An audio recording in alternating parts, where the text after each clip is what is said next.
Once again, Roronoa Zoro's power ceiling has become a hot topic among One Piece fans. It's not just his unmatched swordsmanship or unwavering determination. What really draws attention are the feats he continues to achieve, each more impressive than the last. He's no longer seen as just the number 2 swordsman in the Straw Hat crew. Zoro is now inching closer and closer to the top of the world's strongest. Let's not forget, Zoro once stood toe-to-toe with Kaido, the strongest creature in the world, and even managed to leave a permanent scar on him, something few have ever done.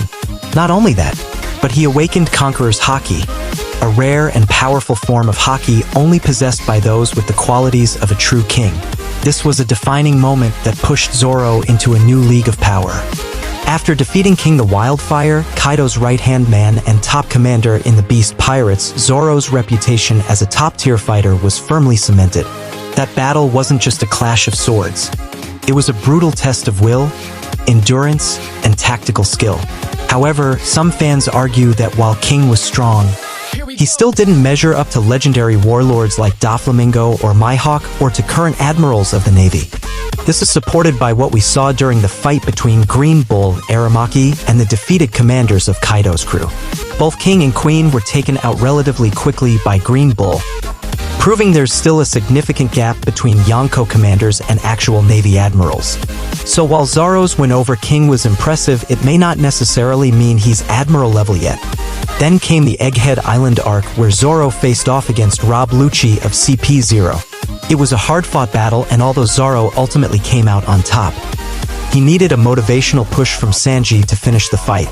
That raised some eyebrows, because if Zoro struggles with Lucci, who, let's be honest, isn't on the same tier as a Fujitora or an Aramaki, how would he fare against real monsters like the Admirals? But in the anime adaptation, things took a wildly different turn. In episode 1124, the anime significantly amplified Zoro's strength. He was shown taking down multiple Seraphim, cutting-edge pacifista modeled after the former Warlords of the Sea and engineered by Dr. Vegapunk. These aren't just high-tech clones. Oda himself confirmed that the Seraphim possess power equal to or even greater than their originals. The Seraphim are a terrifying fusion of Warlord DNA, Lunarian genes, and advanced weaponized biology. Each one is basically a living weapon, fast, nearly indestructible, and equipped with devil fruit abilities. Characters like S-Hawk, based on Mihawk, S-Bear, based on Kuma, and S-Shark, modeled after Jinbe, are meant to be the new face of military supremacy. Yet somehow, the anime portrayed Zoro cutting down both S-Hawk and S-Bear with a single attack each. That's not just powerful, that's borderline broken.